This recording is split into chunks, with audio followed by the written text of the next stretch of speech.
А у нас Национална мрежа за децата организира шестото си поредно онлайн допитване. Целта е да се събере информация за това как децата и семействата оценяват грижите на държавата. Срокът за попълване на онлайн анкетата е до 22 януари. Какви са изводите на специалистите за грижата за децата от страна на държавата? За това сега ще си говорим с Станимир Додов, програмен координатор на Национална мрежа за децата. Добро утро, господин Додов. Добро утро. Вече споменах поредно допитване. Какво целите всъщност с това допитване? Какви въпроси се засягат в него? Всяка година Национална мрежа за децата изготвя един голям доклад за състоянието на детските политики и защо благосъстоянието на децата в България, който доклад наричаме бележник на правителството или бележник. По същия начин, както се оценяват децата в училище, така и тези, които оценяват, би следвало да получат някаква оценка. Само по себе си това е едно доста експертно четиво, в което нашите членове, това са 137 неправителствени организации, които работят с деца и семейства в България, експерти, независими експерти също така изготвят този текст, поставят оценки за това как се справят различните правителства с обещанията, които са дали към децата за различни реформи в различни сфери на детското благосъстояние, поставят оценки, както в училище, но което е важно за нас, отправяме и препоръки. Доколкото това е доста експертно четиво, за нас е важно също така всяка година в процеса на изработването му да се допитаме и до тези, които не от експертна гледна точка, а от гледна точка на това, че са постоянно засегнати от това, което се случва или не се случва в държавата. Се допитваме до самите деца, от тази година целенасочено се допитваме и до възрастни, като професионалисти или като родители, които също да споделят мнението си. Но всъщност кой може да участва в това онлайн допитване? В онлайн допитването може да участва всеки един, който се така добере до онлайн връзка. Може да влезе в интернет и всеки, който условно сме сложили тази граница 14 години и нагоре, постарали сме се езикът, въпросите, които поставяме, да бъдат максимално достъпни за всеки. Заради това не казваме, че е за деца или за възрастни, а за всички хора на 14 години. Понеже споменахте този бележник, който всяка година публикувате, как се движат оценките? Те по шестобалната система ли са и за момента какъв е средният успех на правителствата? Оценките са по шестобалната система, да. Имаме, особено през последните години, направихме доста стриктна логика какво стои за всяка една оценка. През последните години оценките се движат, всъщност ние го издаваме от 2012 година насам включително. Например, пред мен е бележника за миналата година, за 2016, който съответно отразява 2015. Движението е между 2,90 и 3,28. Тоест, среден успех. Среден успех 2013-2090, тази изминалата година среден успех 3,28. Има много тънко движение нагоре, трябва да се каже все пак. Да.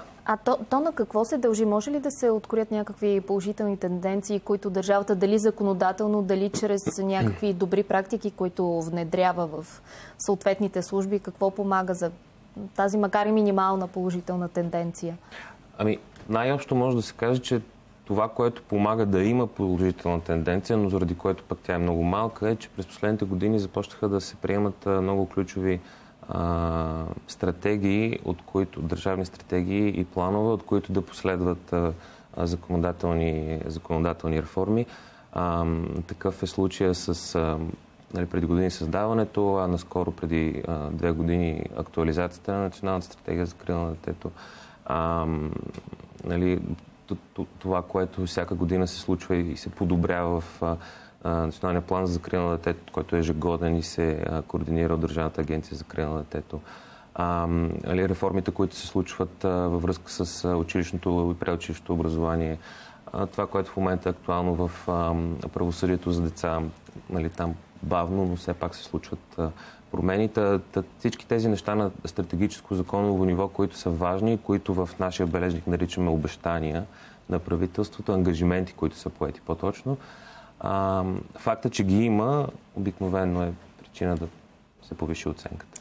Всъщност могат ли да се откроят един или няколко? Кои са най-големите проблеми на децата в България от гледна точка на това, че те се нуждаят от някаква грижа, от някаква закрива от страна на държавата?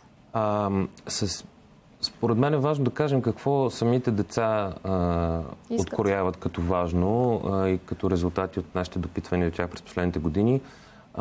Много често те казват, тъй като ние им задаваме въпрос от гледна точка на техните права и това, което е заложено в Конвенцията за правата на детето на ООН.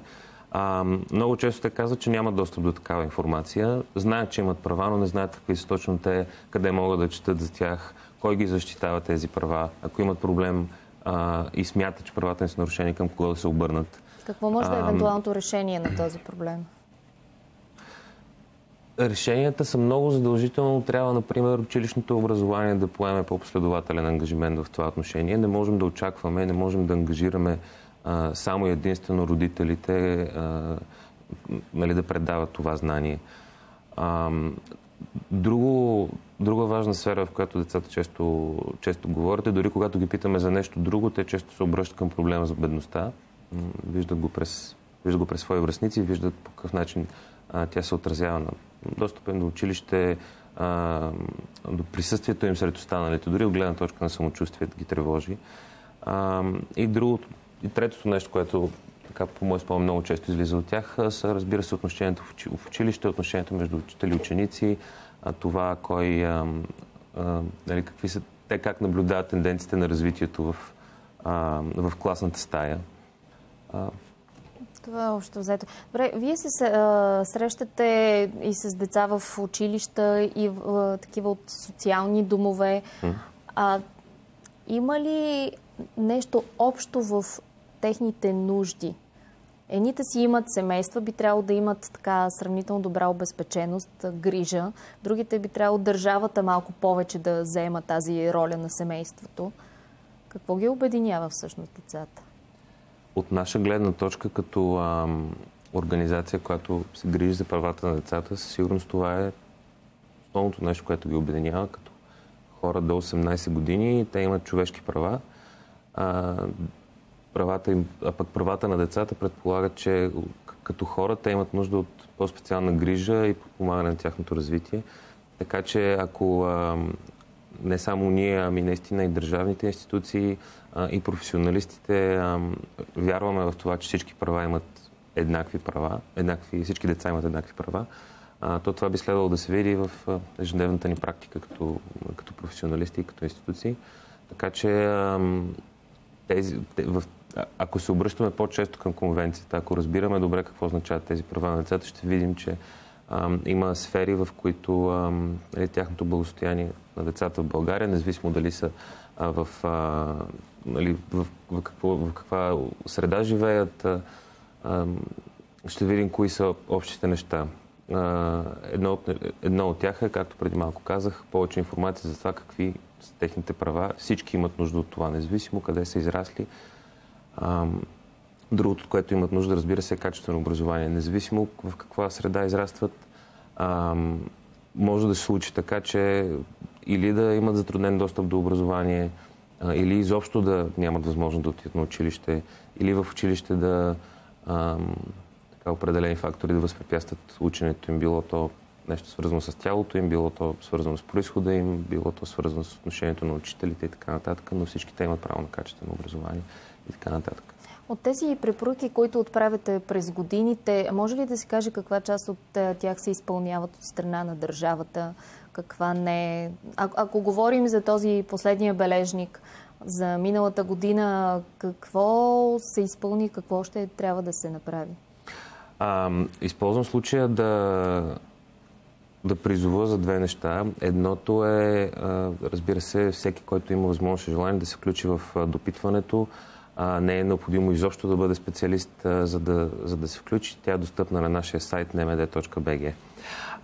Другото, за което бих искал да информираме, че предстоящия бележник 2017, който разглежда 2016 година и където се вижда всъщност какво е изпълнено, къде може да се иска повече, какви препоръки биха могли да бъдат съобразени.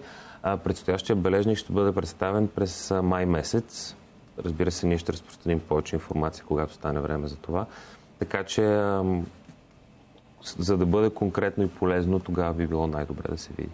Добре, от минали години, поне като процентно отношение, в крайна сметка, така да задам въпроса, слушат ли ви институциите, когато представяте своите препоръки?